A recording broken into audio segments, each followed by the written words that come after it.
Good morning from Washington. My name is Matthew Goodman. I direct the economics program here at CSIS. Delighted to have you with us for this joint program between the CSIS Economics Program and OMFIF, the Official Monetary and Financial Institutions Forum.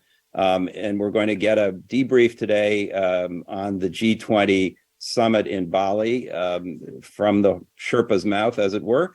As you all know, a couple of weeks ago, the 2022 G20 summit was held in Bali, Indonesia.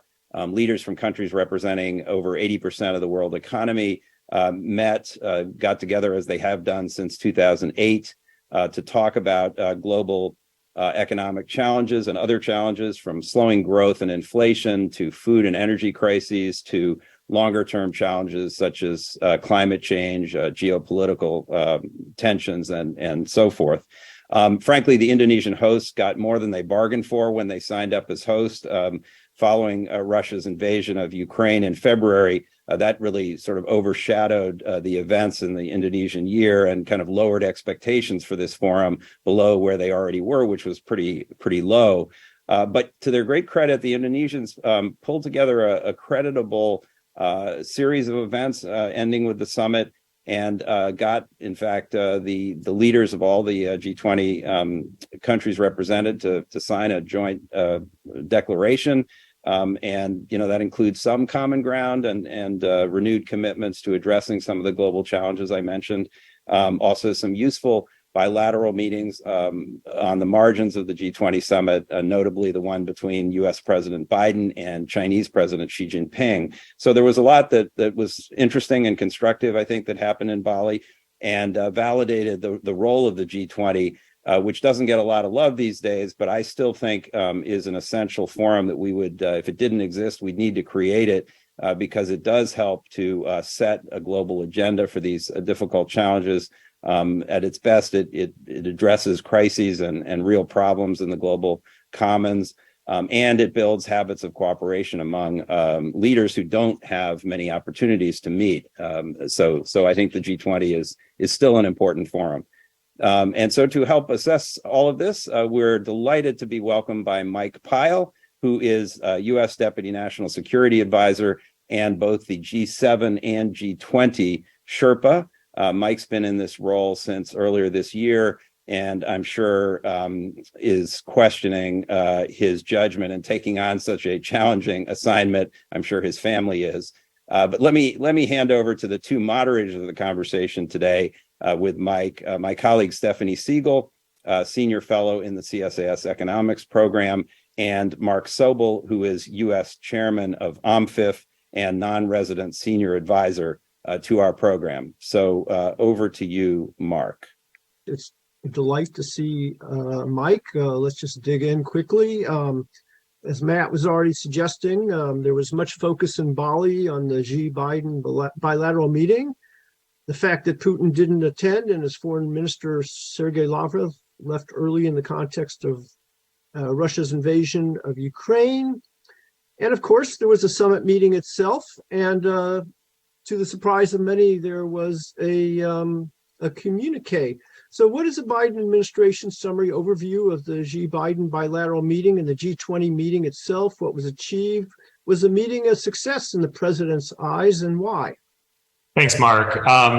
So maybe a few observations on each of those questions. I mean, first, with respect to the G20 itself, I think the president and the entire team was pleased with the outcomes that we saw. The president entered the G20 summit with two real goals squarely in mind. First, wanting to bring the G20 together to rally the world and strongly condemn not just Russia's war against Ukraine, but the economic pressures and spillovers that have resulted for the rest of the world as a result of that war. And then secondly, to articulate an affirmative vision for what it would mean for the G20 to coalesce behind an action plan to address those pressures from food and energy insecurity to the pressures of debt sustainability in much of the lower income and middle income world, to taking steps to improve the resilience of the global economy and the safety nets available in the global economy. These were all things the president wanted to speak to, and I think was pleased with the steps forward that were able to be taken along each of those dimensions. Perhaps just to talk about each a little bit more in turn. One, I mean, as you sort of pointed out, I think there was some positive surprise with respect to delivering the communique at all. Certainly materials in the lead up to the G20 over the course of the entire Indonesian year had failed to produce the consensus document, principally, of course, because of the challenges around agreeing to language around Russia's invasion. I think here we were very constructively pleased to see not just Indonesia, but much of the emerging world from Brazil and India and others really work hard under the leadership of the Indonesian G20 to deliver strong language that, again, condemned Russia's war, articulated what those spillovers look like to the rest of the world around food, energy, much else besides. That was the result of incredibly intensive diplomacy by the president, by the entire U.S. team, but also really spoke to, I think, the leadership of the Indonesians and a number of the other large emerging economies that, took the view that the G20 is an important institution to preserve. It's an important institution to underscore the ongoing vitality of, and what it was going to take to do that in Bali was finding a path through on this core issue that confronts not just the global system, but the global economy. And I think that everyone was pleased with just how strong that language ended up being, and the fact that frankly, Russia signed off on an approach that isolated them in the eyes of the global community. So I think that was something that we were worked hard towards alongside a lot of our partners globally, in particular among some of the key emerging markets, including the hosts, and we're pleased to see be unlocked as an outcome for the G20 summit as a whole. And I think the one additional point I would make there is, having done that, I think clear some space for the Indian G20 as they kick off their year of the presidency to have higher ambition on a lot of policy outcomes, having found a template for what it means to resolve the core issue of condemning Russia's war. Secondly, with respect to policy, I think, as I said, the president had a vision coming in for what it would mean to have an affirmative set of steps to address those pressures in the global economy, largely stemming from Russia's war. Around food and energy security, I think there, the G20 was key to kind of helping to take some of the final steps to unlocking the renewal of the Black Sea grain initiative. Obviously, a very key piece of the food security landscape and providing greater certainty there. The president also, continued to articulate the steps that he's taken around energy security globally, including providing greater energy security in Europe through U.S. LNG exports and the facilitation of those. But I think also importantly, the work that the president and the whole team have done around putting in place a price cap on Russian oil, and in particular, the ways in which that's designed to both facilitate and preserve global energy supply, especially for developing economies, but also to do so in ways that limits the price and thus reduces pressures on the global economy, but also limits the amount of revenue that Russia has at its disposal to wage war. Beyond that, I think we've been very focused on issues of debt relief and debt restructuring among lower and middle income countries. Here, I would say we've increasingly wanted to raise the spotlight on this issue. You've seen Secretary Yellen speak to the importance of this issue. Other senior Treasury officials, seen Ambassador Power speak to this issue herself. And you've seen in forums like the G20 finance ministers meeting in October, ministers come together in a way that sort of allowed 19 of the 20 members of the G20 to really speak to the importance and the centrality of this issue, making clear that one country, China, really stands in the way of getting to a constructive outcome here. And I think we basically were able to reiterate that same kind of core conclusion at the leaders level, that there is unity among the G20, except for one, around how squarely important this issue is, particularly against the backdrop of challenging global economic landscape. And I think one of the things that we're seeking to do as we roll the clock forward into 2023 is continue to lift the spotlight on this issue, continue to lift pressure on this issue, and recognize that it's going to be through sustained focus, sustained pressure, that ultimately we're going to be able to find a pathway ahead that sees, we hope and expect, steps forward in terms of providing relief and steps forward from China to do exactly that. I think to that same end, I think we've been very heartened in some of our early engagements with India and others as we go into the Indian presidency year, that this is going to be an ongoing area of sustained focus from the Indian presidency as we go into 2023. Lastly, with respect to what the president, I think, was focused on at the G20 in terms of an affirmative agenda, you really saw, I think, validation of what Secretary Yellen, what the president have spoken to in terms of the need for and a model for multilateral development bank reform, in particular, starting with the World Bank. Things like reorienting those institutions towards a focus on global public goods, like climate, like migration, like public health, even while maintaining that core focus on development. In so doing, working to get more out of the existing resources of the World Bank and other MDBs, including through innovative financial tools. This is a vision that we think is core to what it means to take steps forward for the World Bank and for a focus on some of these global challenges. But it was also an approach that was validated by the G20 as a whole, and I think really opens up a pathway across 2023 to deliver on that in a very assertive and expedited way. So that's really, the landscape that we saw both going into and coming out of the G20, and really, I think underscores that the president had a game plan for going into Bali, and both of the key prongs of that, both in terms of condemning Russia's war, isolating Russia, but also articulating what an action plan looks like to address those stresses looks like, especially for the emerging world. Both of those pieces, I think, were spoken to quite effectively through the Indonesian summit. With respect to the Xi bilat, and I recognize I've been kind of talking on here a little bit. I think that was an important opportunity to do a couple of things. And again, I think a general view that was a very constructive engagement between President Biden and President Xi.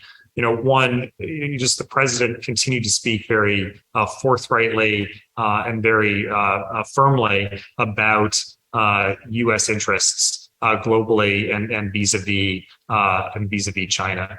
In particular, articulated, I think, an ongoing set of core beliefs about how the economic relationship needs to work between the U.S. and China, and how China should behave on the global stage. To go back to that issue of debt, and you probably saw in the readout from the meeting, this was an issue that the president raised with President Xi, highlighting the fact that it is important to achieve debt relief for lower income countries, for some middle income countries, and China needs to be a constructive partner to get there. So this has now kind of reached the presidential level, and I think you saw that in the readout.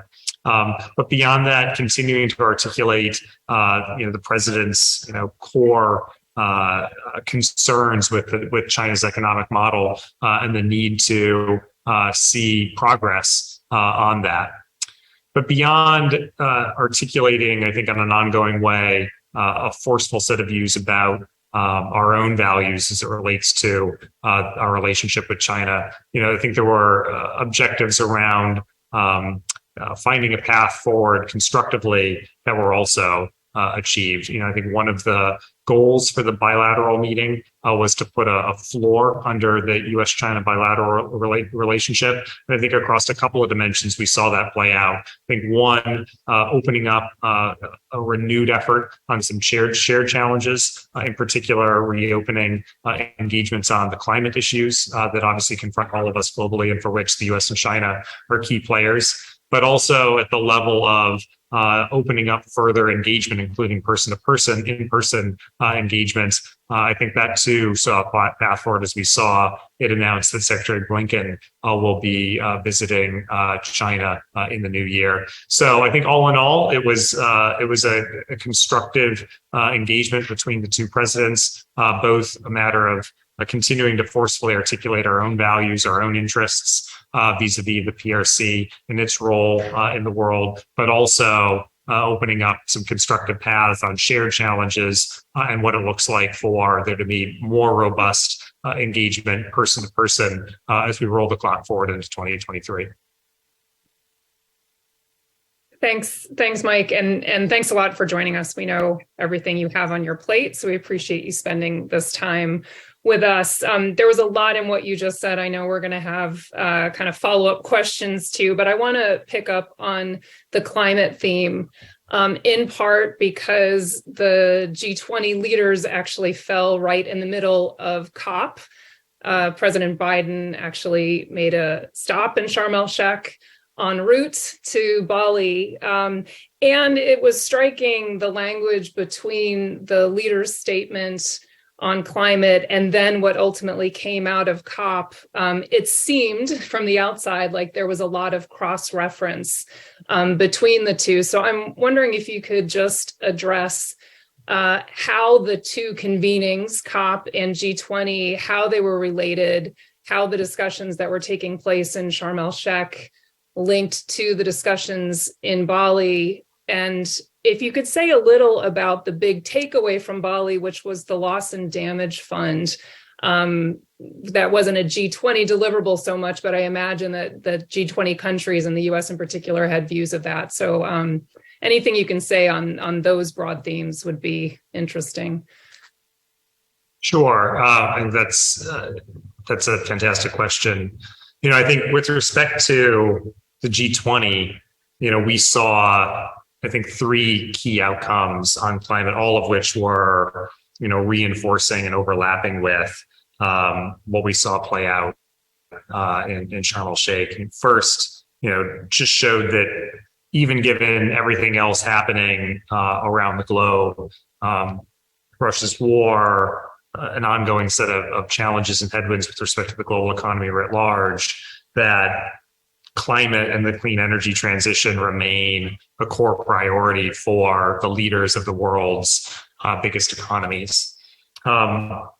Secondly, I think what you heard from G20 leaders was that the current moment globally, the fact of Russia's invasion, the fact of Russia weaponizing energy as a tool in their war only underscores the need to accelerate the clean energy transition from here. And that's a way in which the core needs of the climate and combating the climate crisis are reinforced by the geopolitical landscape and geopolitical realities that we all face. And then third, I think that you saw G20 countries as some of the world's biggest economies, some of the world's largest emitters, recognize that they have a leadership role in tackling the climate crisis in pursuit of a 1.5 degree centigrade world. This included reaffirming the Glasgow Climate Pact and explicitly its call to countries to revisit and strengthen their NDCs to align with the Paris Agreement by the end of the year, which some, but not yet all, of the G20 countries have done. So I think that was important to see that articulated. Maybe taking a step back, I would say for my part, there was obviously work that we accomplished collectively at the G20 on climate, which, as I said, I think was reinforcing with what played out in Sharm el Sheikh. But I'd also say I think a lot of the work on climate was done on the sidelines of the G20, and in particular, just an ongoing discussion bilaterally about the steps the United States has taken through the Inflation Reduction Act to deliver on our own climate ambition. This has, of course, been something that the world has sought from the United States for some time, to see kind of historic, ambitious action from the U.S. to deliver on its climate goals. We saw Congress alongside the president take that action over the summer. And I think, what we did a lot of at the sidelines in Bali was articulating that vision around the IRA, what it's going to mean in terms of implementing it for our shared climate objectives, what it's going to mean in terms of transitioning to a world of clean and renewable energy abundance over the medium term, and really facilitating that transition. And so I think that focus on kind of really delivering the message of the steps we're taking here at home and the way in which we think that can be a model for steps that other countries and regions can take was an important part of the work that played out at Bali as well. Well, thank you for that. So, Mike, my background in G20 is my bread and butter was kind of the macro and finance part. So I'll ask you a question about that. We've got a world economy with high inflation. Interest rates are high. There are risks to financial stability. So, and the G20 had its genesis in the global financial crisis. So what did G20 leaders discuss with respect to the world economy? And more importantly, what did they achieve in improving global economic prospects? And then I did want to ask you about debt. You alluded to it. Low-income countries and some emerging markets, Sri Lanka, Pakistan, are facing severe debt distress, and they desperately need debt relief. China, as you said, it's a large official creditor. Efforts to secure relief from China, including through the G20 framework, common framework, have not gone well at all. There was this interesting footnote in the communique that one member said IFIs need to be part of the solution. You alluded to that earlier. So again, you said this was discussed, but what progress was made?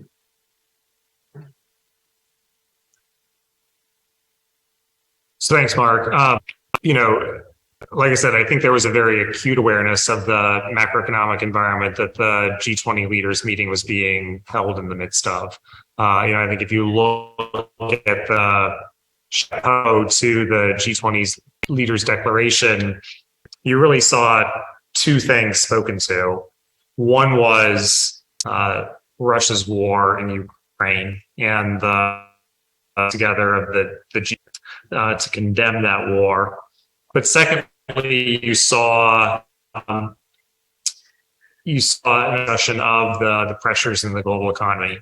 First, stemming from Russia's war and the pressures on energy, food, and the broader headwinds out there from a high inflation environment to slowing growth to challenges we saw across the course of the fall around financial disruption and instability. So all of that was, the backdrop that was spoken to by leaders at that kind of at the head of the document, reflecting, I think, the priority on it. I think there you saw, really leaders reflect what finance ministers and central bank governors had said about the need to coordinate responses, about the need to have toolkits to deal with any moments of financial instability, to reaffirm a range of the commitments that the G20 had made previously about challenges in the global economy. But I think you're right that as I alluded to earlier, we wanted to kind of focus in on, what can we do actionably to address some of the challenges in there. Energy, food, and debt were our priorities. going in. I think, again, on energy, obviously, we're now in the final stages of hopefully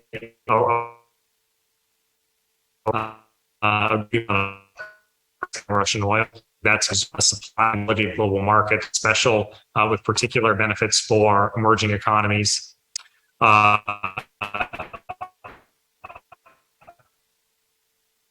Obviously, food and the sector around really important steps forward in terms of stability around global food markets and debt. I think that this has been a very vexing issue, precisely because the G20 came years ago around to provide a pathway for providing debt relief to debt distressed lower income economies, and we continue to see that that sort of bottled up and frustrated in terms of actually delivering for some important lower income economies that are in debt distress, as you say, Zambia, Chad, others. And then also the limitation of the common framework in terms of not extending to middle income economies like Sri Lanka, which is currently in the midst of substantial debt distress as well. There's obviously recognition that ultimately China, as a very large official bilateral creditor, has got to be a part of that solution. And while they were, a part of signing up for the common framework, they haven't really been a part of following through and delivering on that. And I think what we have taken as an important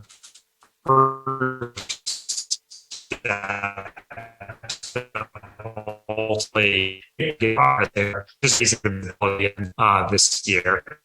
It's not just Secretary Yellen, Ambassador Power speaking to it. It's now the president, both multilaterally and bilaterally. It's other leaders. It's hearing from India that they're going to raise the spotlight on this issue considerably across the course of their own G20 presidency. And so, I think the expectation is that as we raise visibility, as we raise pressure, as we raise that bilaterally through the G20, I think importantly, as you said, through our channels of communication at the IFIs, including as Treasury's pointed out, some steps that the IFIs could take to firm up their own approach to the PRC on debt restructuring issues. That this is going to be a really focused area of attention and action across the course of 2023, in the hopes of getting to a much more constructive place across the G20 as a whole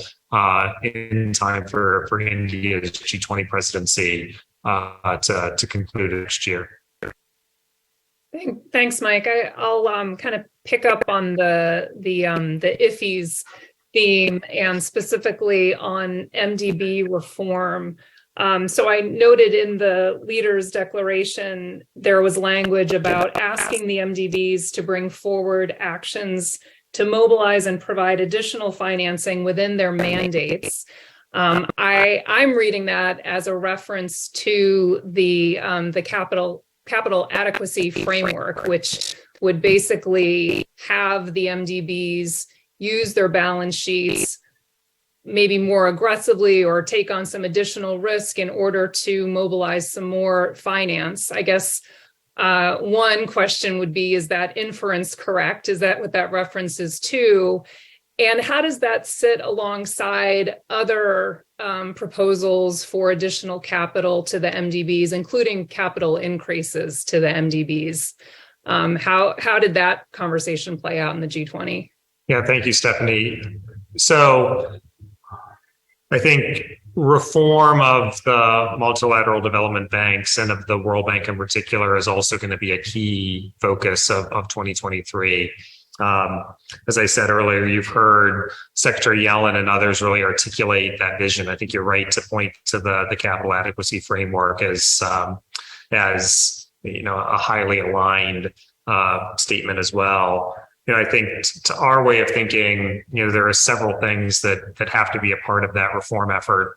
One while maintaining a focus on the core development objectives of the World Bank and others, also increasing the focus on important global public goods and transnational challenges like climate, like public health, like migration. And importantly, that means broadening the aperture with respect to the types of countries that the World Bank and others are engaged with, to include middle-income countries that might not be traditionally a part of the World Bank's remit, but that are vital to achieving objectives around some of those shared global challenges. And then, as you said, also getting more out of the existing resource footprint of the World Bank and the other MDBs, including precisely, using more innovative financing tools, things like loan guarantees and the like, more extensively to get more out of the existing capital footprint of the World Bank and others. In terms of additional resources, additional capital, I think our approach is, there's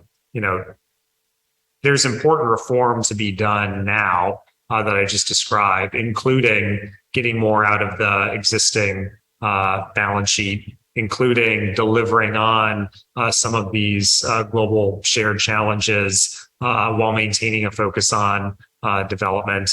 And the focus for right now needs to be on doing exactly that. That's going to be a huge lift in its own right.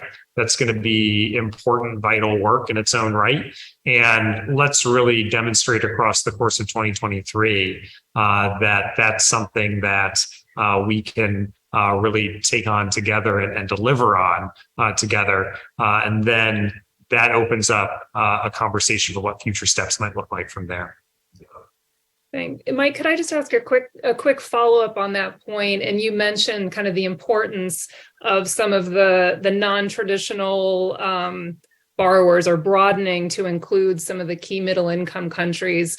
Were they supportive? Are they supportive, based on what you heard in Bali, on the multilateral development banks doing both development and global public goods? Yeah, I think exactly right. I mean, I think that's why you saw that spoken to in the Leaders' Declaration, including in the Sherpa itself, which was certainly where Sherpas spent most of their time focusing.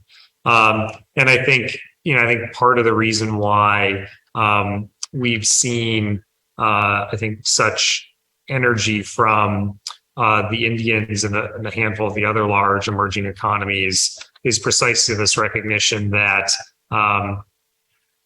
we need to be able to do both, that there needs to be an ongoing focus on core development needs, while at the same time addressing global challenges is going to encompass a broader set of countries, potentially inclusive of exactly those countries, in order to really meet the moment on climate and much else besides.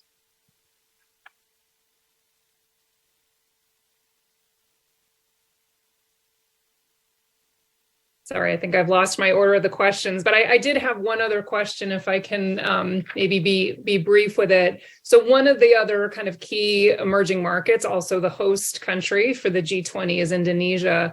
There were a few big announcements that came, I guess, on the sidelines, but really pretty central to the G20 convenings themselves that involved Indonesia. There was the agreement in the context of the JETP, the Just Energy Transition Partnership, and related to that, the Partnership for Global Infrastructure Investment. Can you talk a little bit about what those bilateral agreements actually included, and how that linked to the broader G20 agenda and some of Indonesia's priorities, specifically on the energy transition? Sure. So, as we've talked about, climate and the energy transition were very front of mind for the G20 as a whole.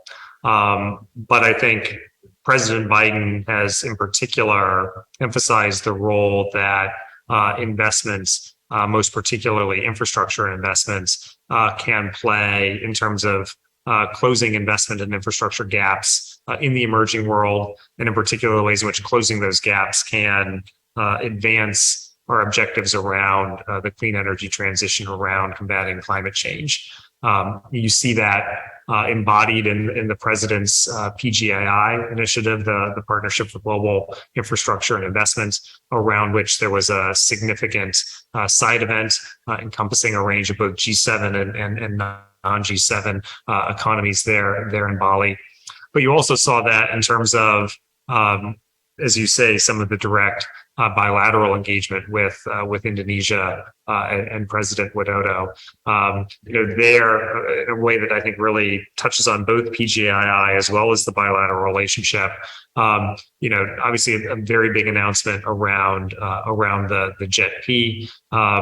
Unlocking substantial financing in the years ahead to really build a model for Indonesia that sees them transitioning away from, in particular, coal-fired energy generation and into renewables through a combination of both public and official sector financing, but also substantial commitments around private capital and mobilizing private capital. I think that, that approach, which again, the G20 was the perfect venue for that, both because the president's PGI initiative is really meant to be a global initiative, but also Indonesia, both as the host country and as a vital and growing part of the global economy. That was just it was key, I think, to demonstrate that we were able to take steps ahead on the energy transition, on mobilizing finance for the energy transition for such a sort of large and central player in the G20, but also in the broader Indo-Pacific region. Thanks for that. Well, let me ask you a philosophical question. So in the 80s and 90s, the G7 was the key steering group for the global economy. We can say that began to evolve over the 2000s as the emerging markets gained greater weight in the system. And the Pittsburgh Summit made the G20 the premier forum for international economic cooperation. But in recent years, due to a series of evolutions,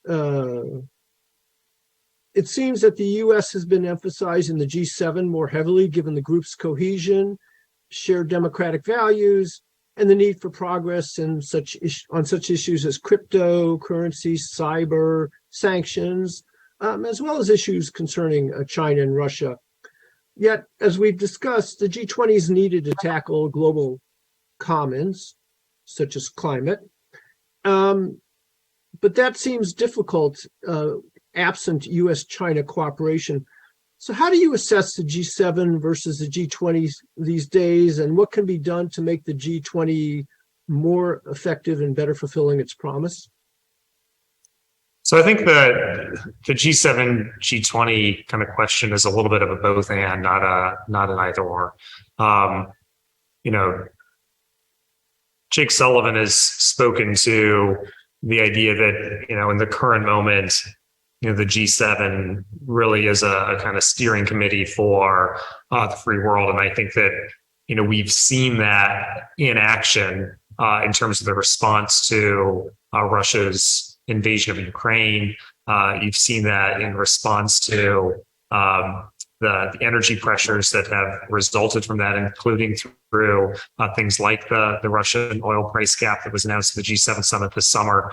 So there really is, I think, a sort of core capacity to coalesce with other like-minded economies to accomplish real steps forward for a united front against violations of core international law like Russia's invasion, but also the economic spillovers that attend it.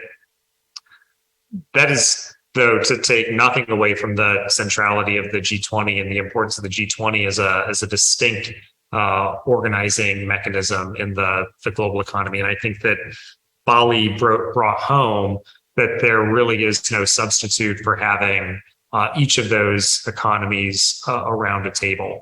And whether it is addressing the impacts of Russia's war and speaking to a shared action plan for addressing them, whether it is kind of reaching coalescence on important steps that need to be taken to enhance the global architecture, like around things like the multilateral development banks, or whether it's even just using facilitating the mechanism of the G20 to highlight the way in which one country is an outlier on an important issue like debt that faces everyone. That the G20 can be a really powerful mechanism for doing exactly that. I think part of the reason why we worked so hard and worked so hard alongside the Indonesians and the other major emerging markets to deliver the results at Bali that we did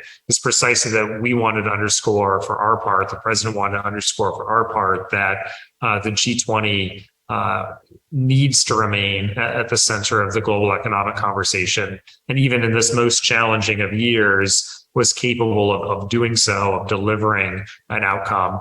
And proving out the ability to do that, even in this kind of most difficult of circumstances, was going to be vital to preserving that vitality, preserving that efficacy, and paving the way forward for what hopefully is a very impactful set of G20s to come, beginning with the Indian G20 presidency in 2023. And there I would just say, again, I think having achieved an outcome around the condemnation of Russia's war in Bali, I think that opens, significant runway for India to take the baton and really act with high ambition across a range of global economic priorities. And we look forward to working closely with the Indian presidency to deliver on some of those, including the ones I've highlighted elsewhere on the call.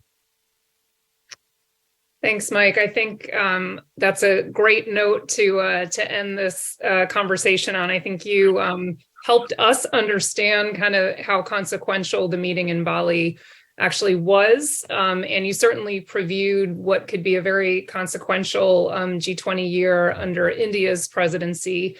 So let me both thank you and invite you back to help us understand what's happening in the G20 and G7 venues in the year ahead. Thanks so much, and would love to see you back soon. Thanks, Stephanie. Thank you, Mark.